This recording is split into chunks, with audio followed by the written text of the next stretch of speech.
prostéticos son grupos que se unen bien fuerte a la enzima, es lo que es. Los cofactores son compuestos químicos que se asocian de una manera reversible al sustrato o a la enzima. Y las coenzimas sirven como SOT, este es un término transportador, SOT, lanzadera significa, de un lado a otro lado, transporta, listo.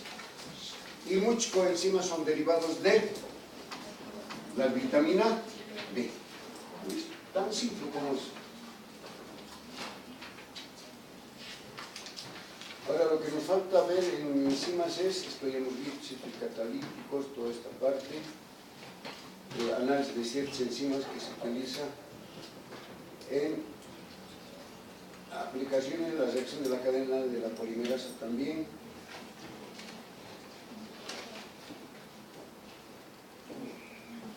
Y esto, los ribosimas.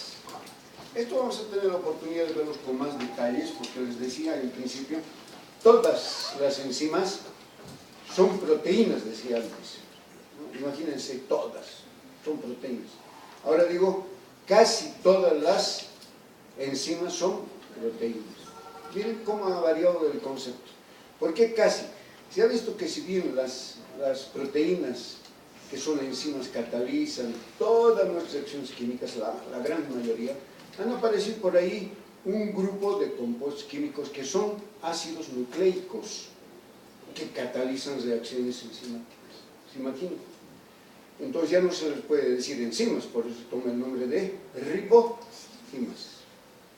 Son ácidos nucleicos los que catalizan. Y vamos a ver concretamente cuando estemos llevando biosíntesis de proteínas, que dentro de los ribosomas existen ácidos nucleicos que pueden catalizar reacciones. Los enlaces peptídicos, por ejemplo, son catalizados por ribosimas. Ahora ya se conoce exactamente. La formación de exones y intrones que hemos visto también son catalizados por enzimas que se llaman ribosimas. ¿Está clarito? Por ahí partimos. Sin embargo, algo bien importante son las moléculas de RNA, que lo vamos a ver con más detalle en la biosíntesis de proteínas. El libro de Harper les pone una cosita simple que no varía de la edición 30, es lo mismo que en la 30. Solamente yo les traigo en inglés para que ustedes vayan asimilando algunas palabras que son técnicas, ¿cierto?, que sirven en la traducción. No hay por dónde perderse, ahí dice ribosimas, aunque está medio elevado. Entonces les pone como el mundo del RNA. Actualmente ustedes van a echar a Google y nada más entren y pongan ribosimas, se van a inundar de información.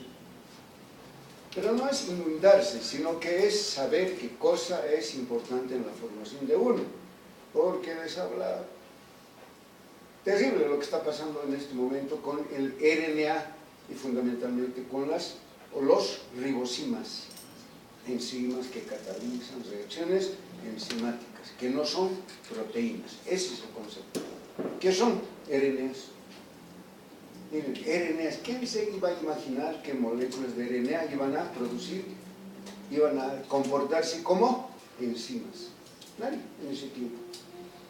Todo esto viene como, digamos, alguien ha descrito eso y ha dicho, esto es lo que está pasando, y todos, cuando algo novedoso hay, todos miran, hacen su mirada hacia las cosas nuevas, y por ahí se ha ampliado. Ya no hay solamente RNA de transferencia, RNA ribosómico, RNA mensajero, sino hay los microRNAs, los cRNAs, los snRNAs. Terrible, terrible está. Y eso vamos a aprender. ¿Quieren saber más? Está la parte de biosíntesis de proteínas y código genético. En la parte posterior al libro de Harper. Y en la 31 les trae algunas cosas más nuevas, ahí se incorpora la 31 edición a la 30, ¿no? Incorpora algo más, porque esto no se queda aquí, siempre va avanzando, avanzando, avanzando.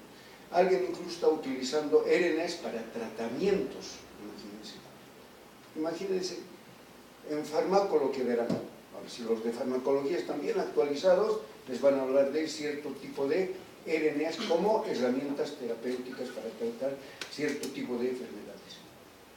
O sea que la cosa no se queda aquí, por eso que el libro de Harper les abre el panorama, les dice aquí, ¿no? el mundo del RNA. Y después dice, este señor ha descrito, es un investigador, ha descrito la primera molécula que cataliza RNA.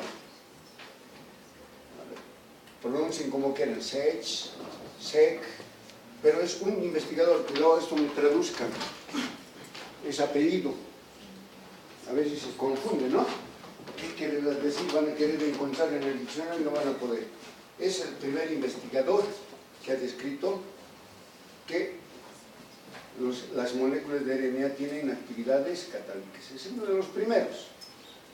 Después, algo que siempre les he hablado, en qué han descrito en cierto tipo de modelos experimentales. Por ejemplo, aquí van a encontrar un modelito experimental, si ustedes leen así.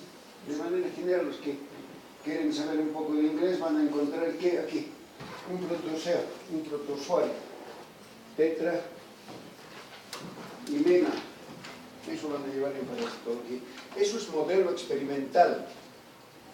Sobre eso han investigado y eso han servido como modelito experimental para después pensar en lo demás. Más abajo van a ver, le han sacado también a la información a la Escherichia coli como modelo experimental. O sea que han utilizado muchas cosas para concluir y decir, hay RNAs que catalizan reacciones enzimáticas. Punto. ¿Está claro?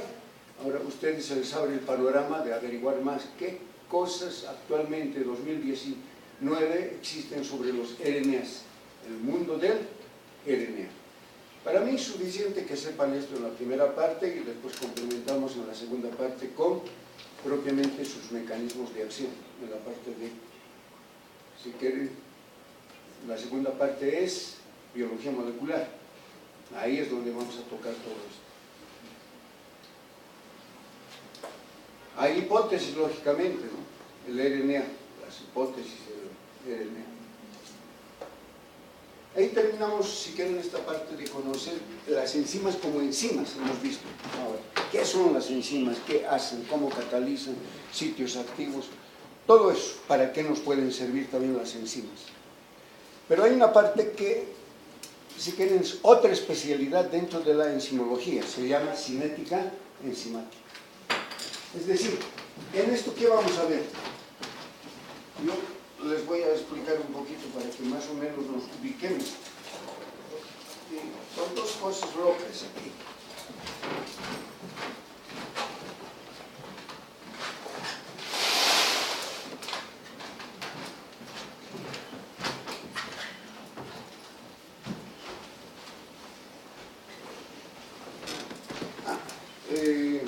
Me van a hacer recuerdo para terminar porque estoy cargando mi celular, he visto descargado, ya no tengo quien me controle.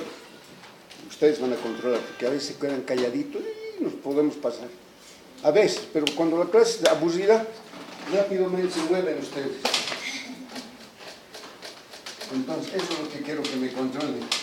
Menos 5 minutos para terminar, porque yo tengo que cumplir ciertas clases pedagógicas. Decimos que las clases deben ser 45 minutos. Eso a veces los docentes se olvidan. Piensan que uno puede hablarles horas y la atención solamente es de 20 minutos, ¿se dan cuenta? Es donde más capta uno. Después ya va bajando, ya piensan en varias cosas. Ustedes están sentados, pero ¿no es verdad? ¿Se dan cuenta? Por eso es el inicio. Entonces, miren, siempre yo empiezo con esto, ¿no? Sustrato, si quieren, igual producto. Ya. Es bien simple. Pero el sustrato actúa con la enzima, les decía. Ustedes van a ver aquí, enzima. Pero también, si quieren, esta misma ecuación pueden hacerlo así. Sustrato más enzima igual complejo, enzima, sustrato, después viene el producto más la enzima. ¿Se dan cuenta? Entonces uno pone, si quieren, diferente manera de pensar. Es igual, es lo mismo. Solamente que aquí ya estoy poniendo en torno a una ecuación. Esto también, si quieren, lo pueden poner como ecuación. Pero, sin embargo, esta primera parte, por ejemplo, alguien puede decir es reversible. hay enzimas que son reversibles. Y eso es lo que entra dentro del capítulo de la cinética enzimática. La reversibilidad o la irreversibilidad de las sustancias catalizadas por enzimas. Ahora, alguien me va a decir, esto también puede ser reversible. Depende de las condiciones termodinámicas. Mire, ya he incorporado un término más. Condiciones termodinámicas. Entonces, para pensar un poquito tenemos que saber lo que es la termodinámica o la bioenergética. Algo tenemos que saber, porque ese algo tiene que incorporarse dentro de nuestra manera de pensar. Que las cosas no son simples. Si hay reacciones químicas, quiere decir que puede haber liberación o absorción de calor. Si no quieren decir liberación o absorción de calor, dicen liberación o absorción de energía. Porque no se olviden que la energía es que el calor es una forma de energía. ¿Por qué hablamos mucho de calor? Porque es lo que más medimos. El calor se puede medir. En cambio, otras formas de energía no es tan fácil medir. Bueno, entonces, en función a esto, nosotros nos proyectamos y entramos dentro de la parte de cinética enzimática. ¿Por qué? Porque depende de qué esté buscando la célula. Por ejemplo, la célula da la apariencia que fuera un ente que pensara, pero no, busca de acuerdo a sus reacciones energéticas. Suponiendo en un momento dado nosotros comemos glucosa esta mañana, nuestra célula requiere de energía, entonces esa glucosa que hemos comido se va a transformar en energía, tiene que romperse, tiene que catabolizarse, y de ahí saca la energía. Ahora, suponiendo que ya no requiere, porque han comido mucho azúcar, ya está completo, entonces la misma célula dice, este exceso lo llevo para almacenar. ¿Para qué? Para que en el momento preciso la célula eche mano a ese almacén que tiene o a ese reservorio de glucosa. Entonces es bien finita nuestro metabolismo, es bien controlado. Ahora, alguien puede decir, pues, yo puedo ir más allá de lo que uno piensa, digamos, engorda o no le da la suficiente cantidad de energía, enflaquece. Imagínense, pero todo está bien controlado, está bien medible, se puede medir esas cosas. Y en función a eso, toda esta parte de cinética enzimática se lo ha hecho en laboratorio, porque es bien difícil observar qué ocurre dentro de la misma célula, ¿se dan cuenta? Pero sí, nosotros podemos sacar información, tener algún concepto de información, y en un tubo de ensayo podemos hacer esto, y después extrapolar a la célula. ¿Pues cómo? Digamos que hay sistemas cerrados y sistemas abiertos, y la célula es un sistema cerrado. Ahora, eso mismo nosotros lo representamos en un tubo de ensayo, eso no se van a olvidar. Dentro de la célula tenemos esto. Yo siempre les pongo así, DNA, aquí una cosa así con crestitas, mitocondria. Es lo que más conocemos, pero sin embargo alguien va a decir, ¿acaso no hay lisosomas? ¿Acaso no hay vacuolas que cumplen algún tipo de funciones? Porque no van a pensar que las vacuolas o algunas cosas que hay dentro de la célula están sin ninguna función. Todo tiene una función. Otra cosa es que el hombre no conoce sus funciones todavía, ignora. Pero sin embargo, cada año se va descubriendo más. Entonces la célula ya es una cosa bien linda. Y a las mitocondrias nomás. Vamos a tocar en fosforilación oxidativa. Y todavía se conoce, hay mucho por conocer, no van a pensar que ya se conoce todo. Entonces, uno cuando extrapola y dice a qué componentes químicos que nosotros lo podemos extrapolar a un tubo de ensayo. En un tubo de ensayo podemos agarrar sustrato, podemos purificar enzima, ¿cierto? Podemos medir aquí producto, ¿sí o no? Entonces ya lo estamos haciendo experimental. Le ponemos algunos micronutrientes, podemos ponerle coenzimas, grupos prostéticos, cofactores. Entonces se pueden hacer muchas cosas en tubitos de ensayo. Y ya les decía, ustedes van a hacer algo de esto. Pero sin embargo, uno cuando está con un experimento tiene que considerar varias variables. Una de esas variables que es lo que siempre nosotros insistimos en pH. ¿Por qué aquí es importante el pH? Porque este pH tiene que ser similar al pH celular. Entonces uno dice, tiene que ser un pH neutro probablemente. Miren cómo he dicho probablemente. Porque lo más común, pues todas las células actúan a un pH, si quieren, neutro. Pero ustedes han debido dar cuenta que el pH varía bien rapidito. Y para eso hay que tener amortiguadores o buffers para que ese pH vaya manteniéndose en torno a lo que la célula requiere. Ahora, puede en un momento dado ese pH del celular aumentar o disminuir por algunas razones. Entonces nosotros esa variable podemos considerar aquí. Hacer funcionar el pH a diferentes pHs. Ácido, digamos, a alguien se le ocurre, háganlo. A un pH muy alcalino, háganlo. A un pH, pero el comportamiento es diferente. Ya hay una cinética. O sea, la velocidad de la reacción varía de acuerdo a la modificación del pH. Aquí ya estoy utilizando otro término, aparte del pH, velocidad, ¿no? Velocidad enzimática. Y eso generalmente nos llama la atención porque hay que medir algo en la enzima. Y lo más frecuente es velocidad. ¿De cómo ustedes saben de que son veloces? Bueno, yo soy más veloz que, digamos, el compañero que está al último. Entonces, si yo te dijese, yo soy más veloz, tú dudas, ¿no? Entonces, ¿cómo nos sometemos a una prueba? ¿Y cómo? Cuando salíamos a la cancha, y aquí partimos los dos y corremos. Pero no vamos a correr pues, hasta cansarnos, ¿no? Sino hasta un tiempo, o sea, limitamos. Digamos, lo más común en velocidad, ¿cuánto es? 100 metros. ¿Por qué? Porque a alguien se le ocurría 100 metros. ¿Quién es más veloz? Entonces partimos de aquí, cronometramos y medimos 100 metros. Igual sucede con esto.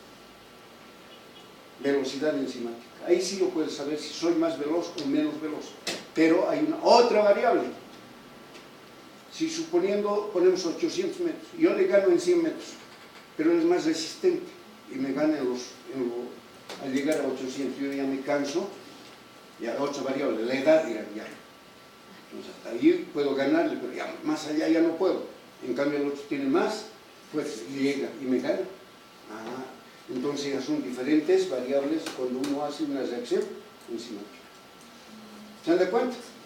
Entonces alguien puede decir, aquí le incorporaremos otra variable, el tiempo. ¿Sí o no? El tiempo. ¿En qué? En segundos. Ya podemos medir en segundos. Otra variable. ¿Qué se les ocurre? ¿Distancia? Distancia. O sea, distancia está bien lo que dices, pero ¿cómo lo traducimos ahora en un tubo?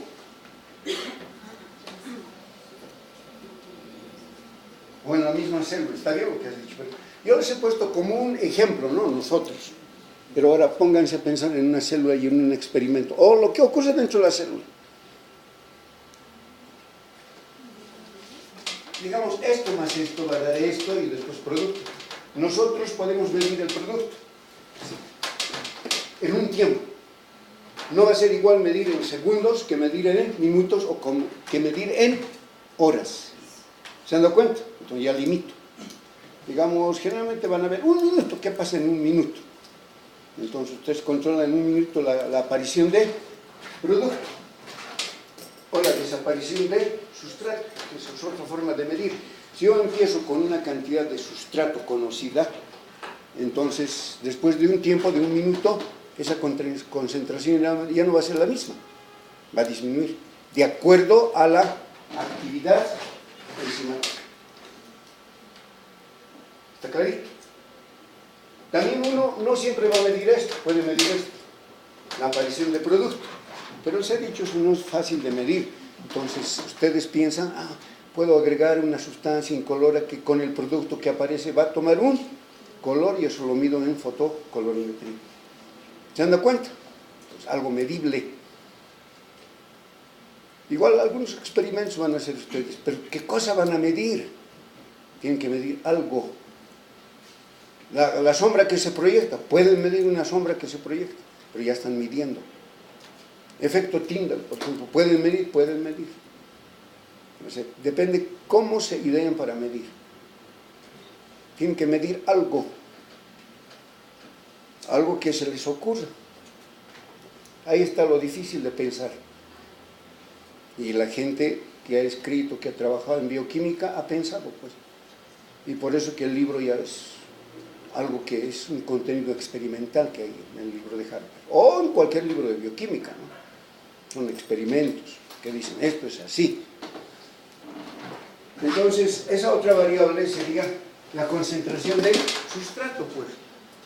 No es lo mismo poner una gran cantidad de sustrato o poner una pequeña cantidad de sustrato.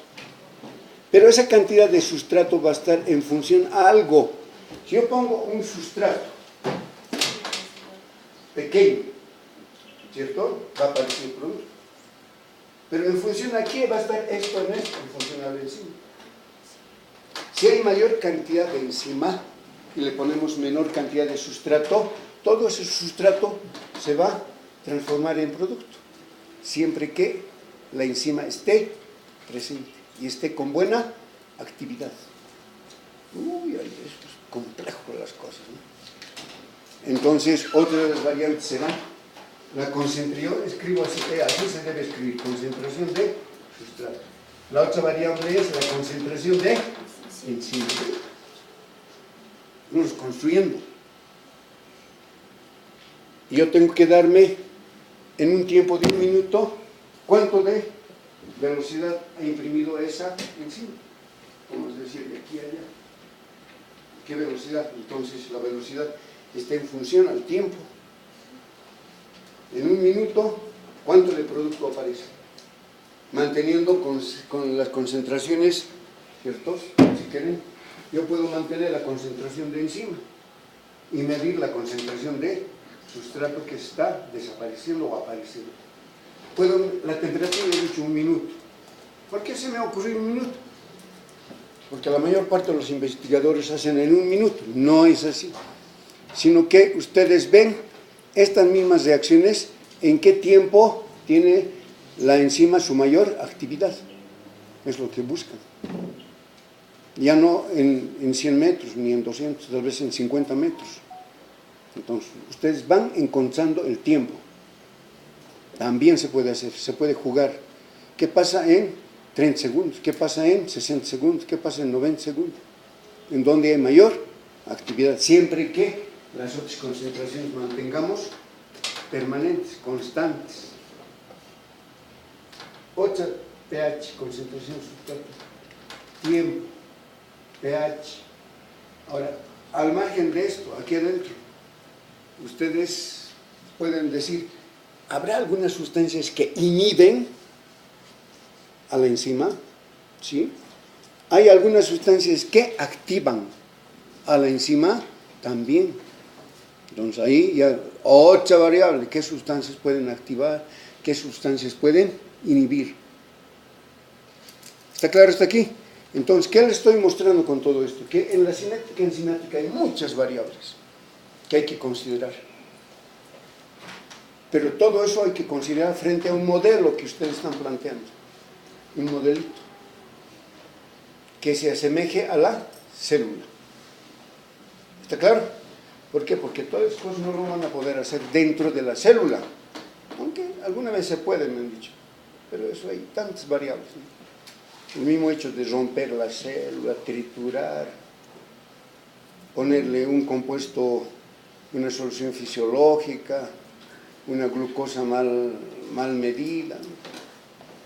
¿Por qué? Porque tienen que medir, pues todo se mide, porque ya es experimental. ¿Está claro hasta ahí? Para poder saber todo eso, uno se dedica pues, a una sola enzima, porque no todas las enzimas tienen el mismo comportamiento. Entonces son diferentes las enzimas, aunque catalizan la misma reacción, pero tienen diferente comportamiento una con otra. Ejemplo, hay enzimas que tienen mayor actividad a un pH bien ácido, por eso se llaman ácidas, fosfatasas ácidas. Hay otras que tienen mayor actividad a una concentración muy alcalina. El ejemplo es la fosfatasa alcalina. ¿Se han dado cuenta? variable de la temperatura es bien importante. No, este es el tiempo, cuidado.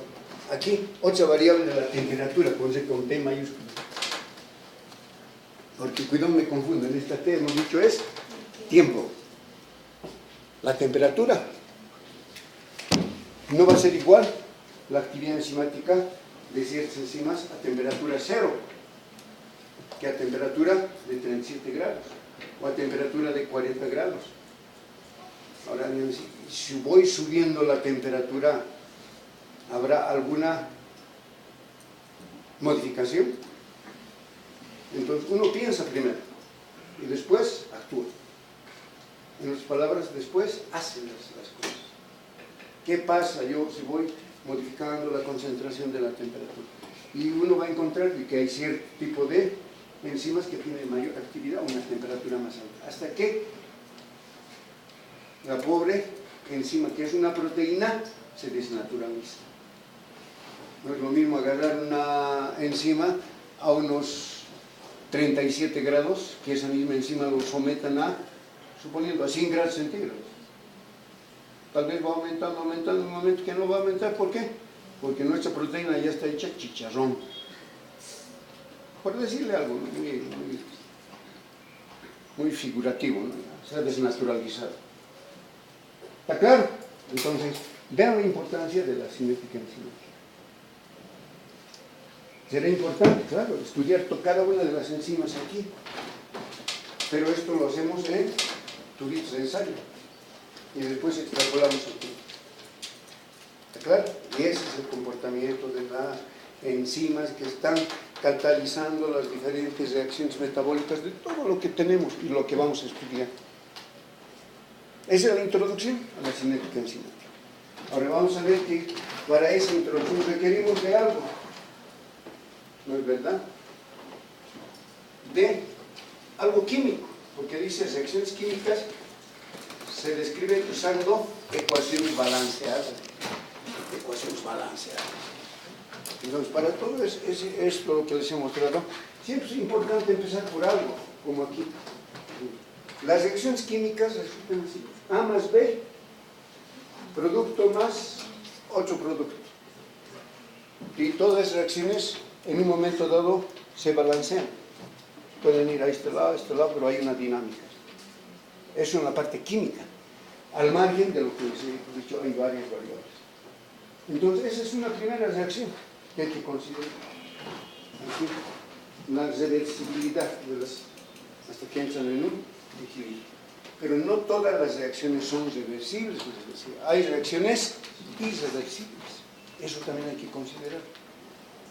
Depende de la situación termodinámica de las reacciones.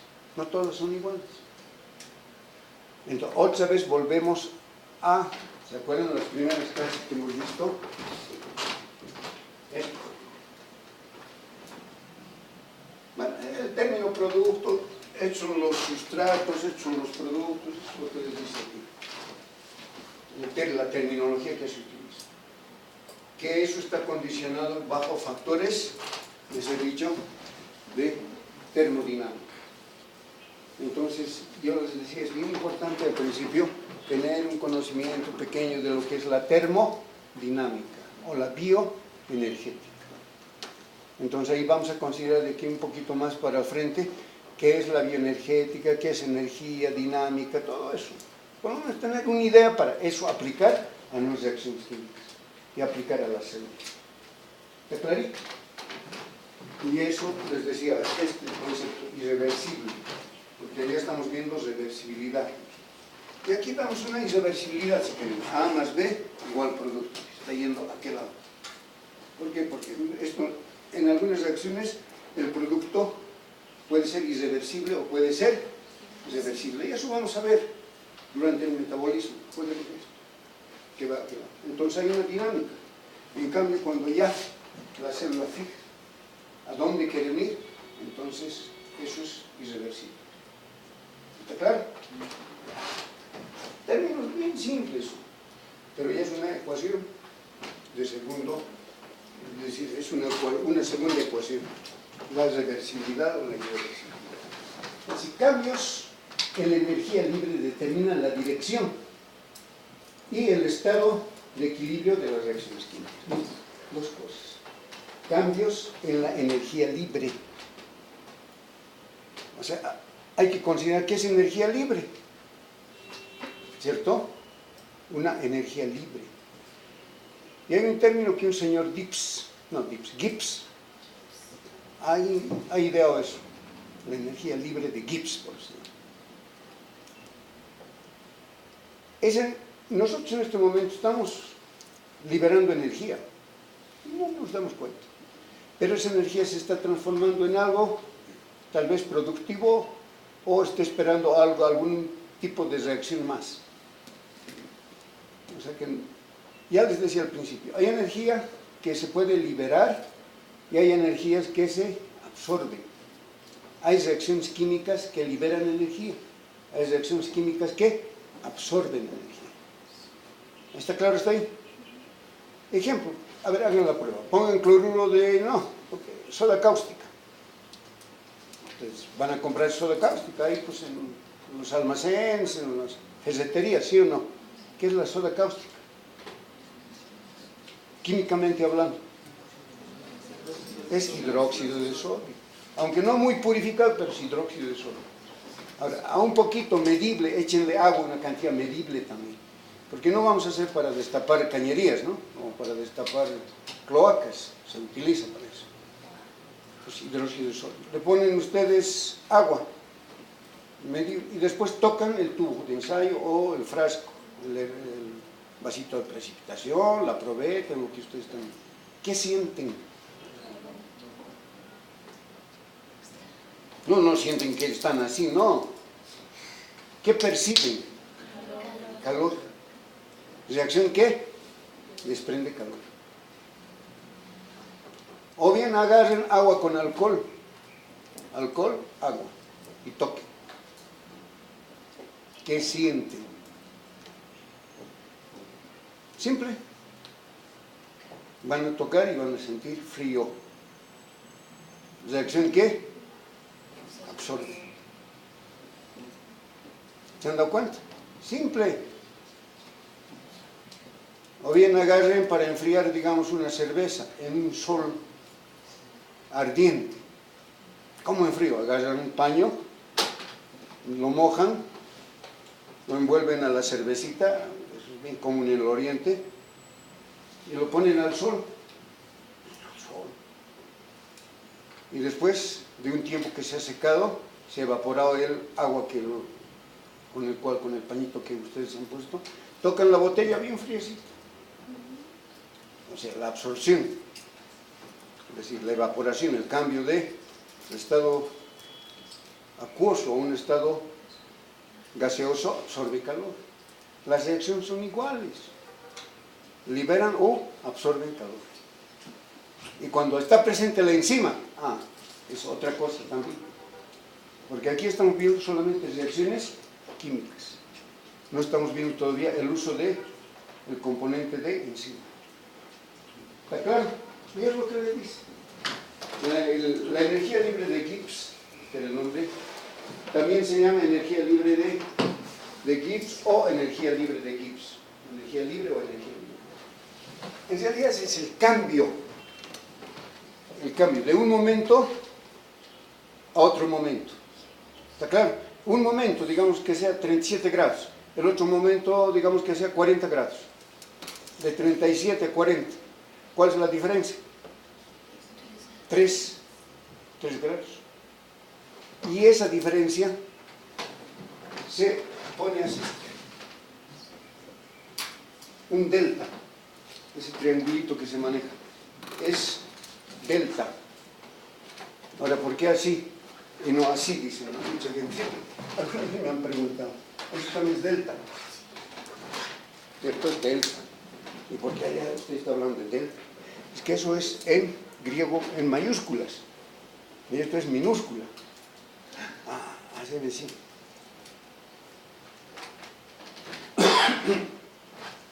Entonces, este término significa diferencia de energía libre.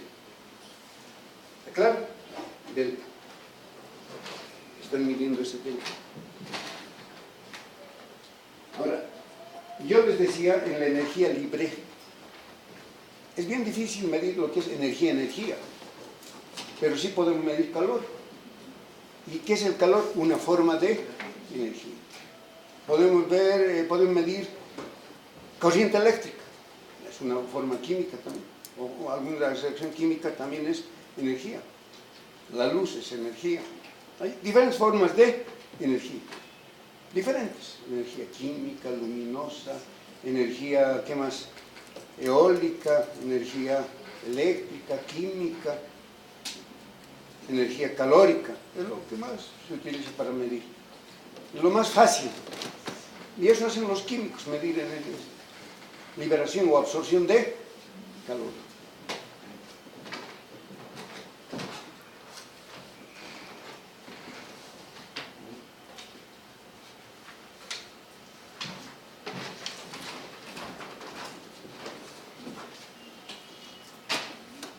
Entonces,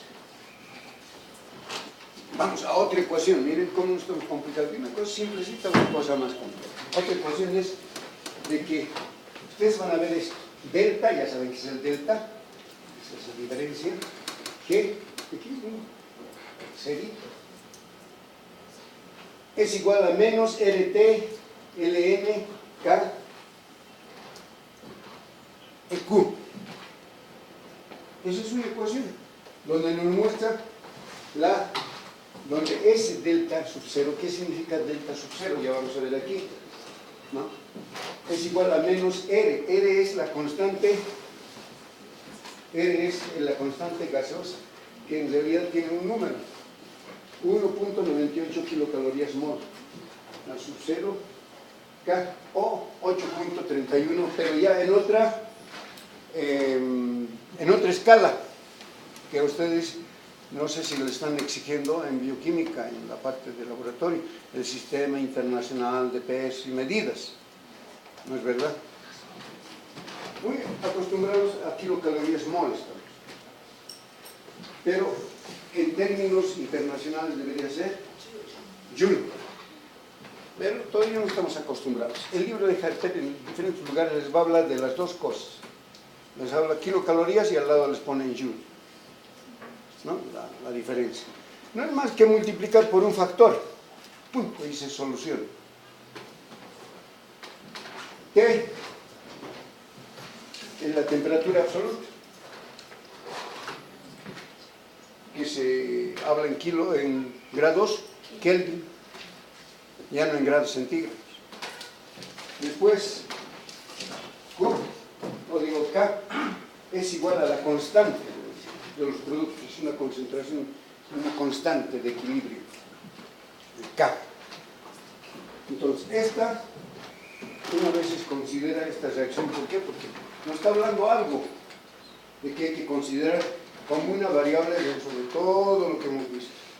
Por eso les he hecho la introducción aquí primero, y después aquí ya estamos complicándonos un poquito más. ¿Está clarito? Bueno. Después, ¿qué más? ¿Todo está claro? Aquí van a buscar.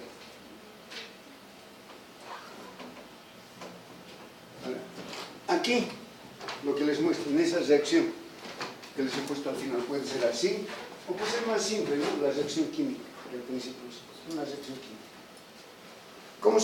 ¿Cómo se calcula la constante de equilibrio?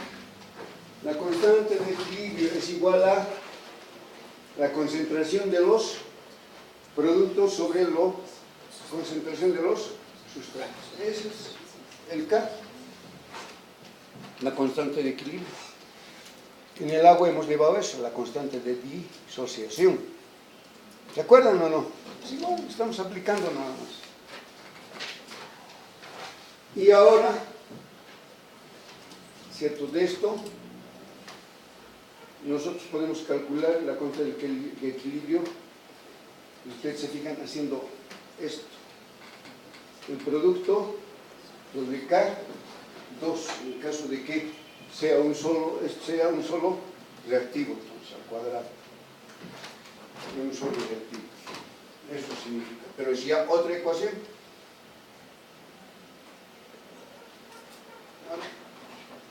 Esto les complica un poquito a mucha gente, pero yo eso les digo, absténganse porque está mostrando que siempre hace la enzima cuando se une con el producto. Ustedes ven una serie de mecanismos ahí, de reacción. Entonces estamos, si quieren, aclarando los mecanismos moleculares propiamente. Esto forma el estado de transición. Este estado está explicando esto. ¿Recuerdan lo que les decía? Es simplemente muy figurativo, muy grueso. Entonces los químicos ya comienzan a querer explicar de una manera mucho más molecular, más de reacción química. Pues dice, la formación del estado de transición intermedio durante una reacción química. Esto. La parte química. Está Harper, ¿no? Usted, 30 ediciones, síganme. Sigue, ¿no? Harper, 30 ediciones. O sea, esto es 31 edición.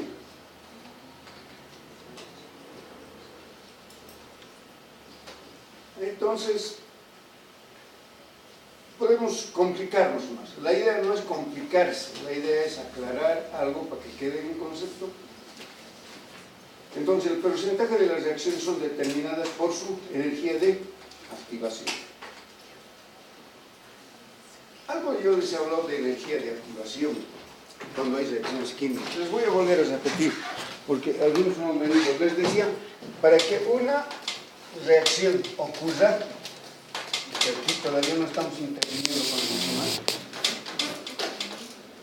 A ver, esta es una línea base, ¿no? Entonces, para que haya una reacción tiene que haber así.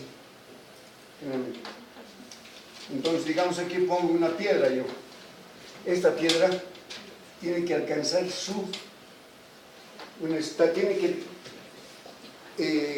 activarse para que haya una reacción.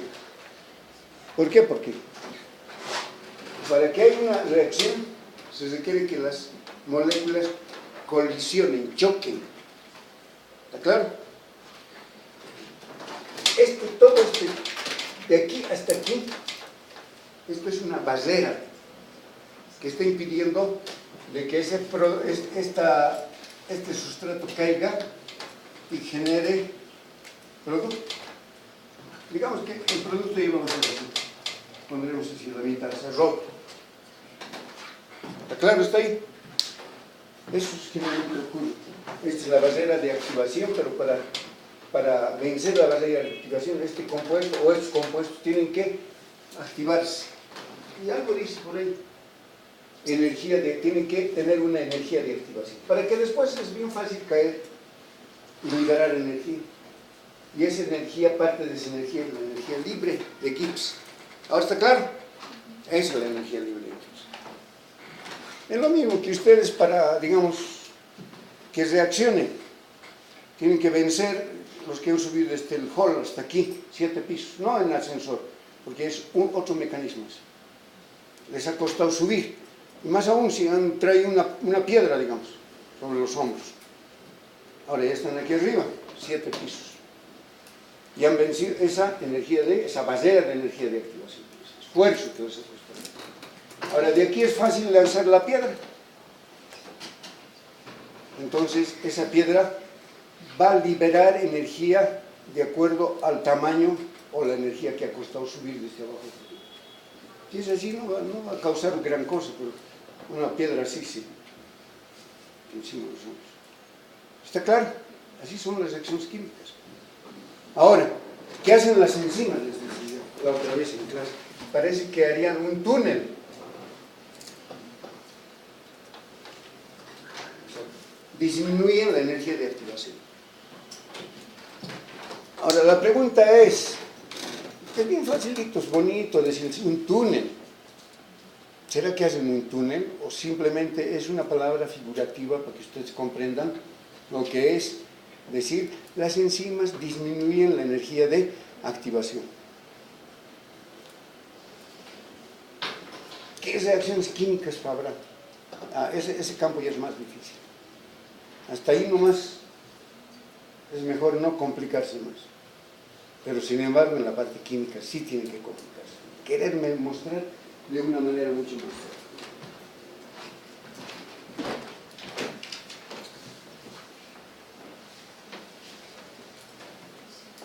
Ahora dice, otro tema, en general, dice, numerosos factores afectan el porcentaje de las reacciones químicas.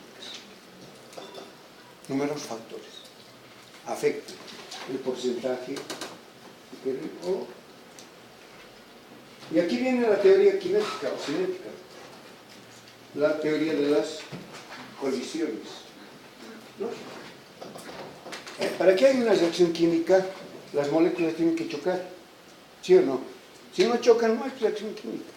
Entonces tienen que estar así, pululando ahí un momento que chocan. Y cuanto más choquen, la probabilidad de que haya reacción química es mayor. Aquí otro término que utilizamos, la probabilidad. Y es parte pues de la formación matemática, ¿no? Las probabilidades. Y eso también tiene que estar inmerso en cada contexto de la gente que utiliza las colisiones. Cuanto más colisiones, más rápido adquieren ese estado de transición para que haya reacción. Aquí no estoy viendo enzimas, reacciones químicas. Entonces, y para que haya reacciones químicas, ¿qué es importante? Para que haya mayor movimiento de las moléculas. Uno de los factores que hemos considerado es la temperatura.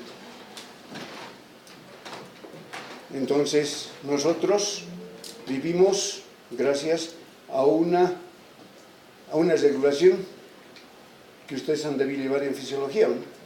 Siempre mantenemos 37 más menos grados centígrados, más menos, así un poquito más arriba, más abajo. ¿Qué ocurre si sube por alguna razón la temperatura? Cuidado, me van a avisar, no tengo control.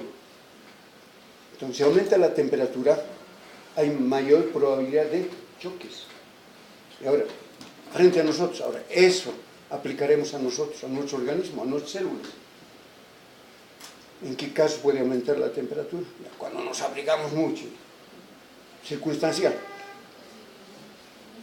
Pero en una infección, que es viral, una infección bacteriana. En estas infecciones virales se han visto, aumenta la temperatura. ¿Y dónde se nota más? En los niños, en los niñitos. ¿Por qué? Porque su aparato termorregulador no está muy maduro. Ustedes ya han llevado en fisiología, aquí sí a los fisiólogos mandan, ¿no? O sea, cómo nuestro organismo regula, pues, trata de que no haya temperaturas más altas. ¿Por qué? Pues sabemos bioquímicamente hablando que si aumentamos la temperatura, aumentan las reacciones químicas, las reacciones enzimáticas lógicamente, pero nuestras enzimas son proteínas, y si aumentamos la temperatura aumentamos a una enzima que está en nuestro organismo, lógicamente esa proteína se va a desnaturalizar. Ahora, lindo es cuando va hasta cierto nivel, después lo bajamos. Lindo, podemos bajar por diferentes artificios ahora, pero después rápidamente esa proteína que se estaba desnaturalizando se renaturaliza. Esa propiedad tiene nuestra proteína, de desnaturalizarse parcialmente en un momento dado, mientras está subiendo la temperatura, pero ustedes si bajan la temperatura, nuevamente se renaturaliza, se vuelve a su estado nativo, decimos. Pero si esa temperatura va aumentando, corremos el riesgo de que nuestras proteínas, que son enzimas, puedan desnaturalizarse de manera irreversible. Y eso ya es muy patológico, causa la muerte. Y lo que ocurre con los niñitos, cuando estén llevando pediatría, les van a decir, no hay que permitir de que suba mucho la temperatura de los niños. No hay que permitir de que suba la temperatura. Hay que bajar. ¿Cómo? Por medidas heroicas, les van a decir. Primero ya, desabrigarlos. No abrigarlos. ¿Para qué? Porque sus sistemitas, ustedes van a ver en ciertos lugares donde hay mayor irrigación, donde es más caliente, aquí en las axilas, en las ingles, aconsejan, pongan agüita, que sea con trapito para mojar y bajarle la temperatura. En los niños, en nosotros no, pues transpiramos, perspiramos, transpiramos y sudamos. Y al sudar, ¿absorbe calor o no? ¿Sí? Cuando el sudor se transforma en gas, ¿qué ocurre? Hay frío. Hagan la prueba de la cerveza, les hemos hablado. Es el ejemplo más típico. Podemos de fresco, no siempre porque es cerveza. Pero es lo que hacía en el Oriente, pues a mí me han mostrado. Así nosotros enfriamos, sin refrigerador. Medida heroica, agarran agua con un poquito de alcohol, embeben en eso y ponen, absorbe calor. Medidas heroicas. Ahora, en algunos casos donde la temperatura ya es extrema, métanlo al refrigerador, ¿no? Hacen pues baños incluso de hielo para bajar la temperatura. En casos extremos, ¿no? Medidas heroicas. Entonces, eso es lo que nos está hablando en pocas palabras. Por eso que al principio les decía, allá luego son nuestra célula y al lado lo que nosotros vamos a hacer en tubo de ensayo. Ustedes, no es fácil para esta parte de temperatura, pero pueden hacer, aumentando la temperatura. Tenemos un baño María. El baño María hasta 30, 40 grados. No es muy... Tendría que ser otro sistema, ¿no? Para subir y controlar a 37, a 40, 50, 60. Y entonces van haciendo todo esto, estas variables que les he mostrado, lo pueden plotar, lo pueden graficar. Esto en función de esto, cómo va comportándose la cinética enzimática. Eso vamos a ver de aquí en adelante, cinética enzimática. Eso es lo que les dice. Temperatura. Ya no necesitamos ni hablar mucho. Incrementa o no incrementa, pues el choque de las moléculas. Y eso es lo que les decía. Vencer la barrera energética. Mi esquemita está allá y esto es igual. ¿Está claro? Ahora ya es más fácil. Esto había querido decir.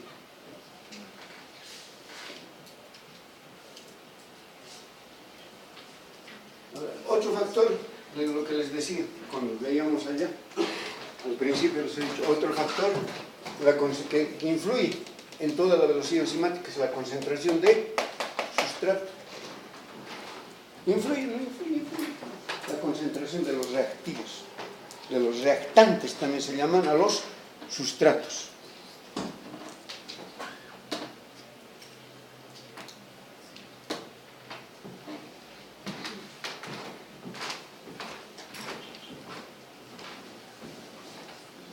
Entonces podemos hacer ecuaciones en función de eso, pero después nos complicamos más. Yo no quiero complicarles mucho sobre esto.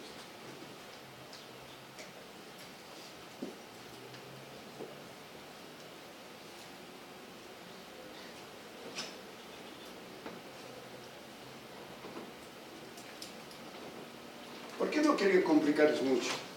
Porque cuando hay reacciones químicas, nosotros podemos plotar así las cosas, ¿cierto? Esto en función de esto, utilizando un sistema bien simplecito de coordenadas cartesianas, donde está el eje de las Y, el eje de las X. Entonces hay reacciones que, por ejemplo, pueden haber de este tipo. Pueden haber reacciones de este tipo. ¿Sí o no? Pueden haber reacciones. Esto es proporcional.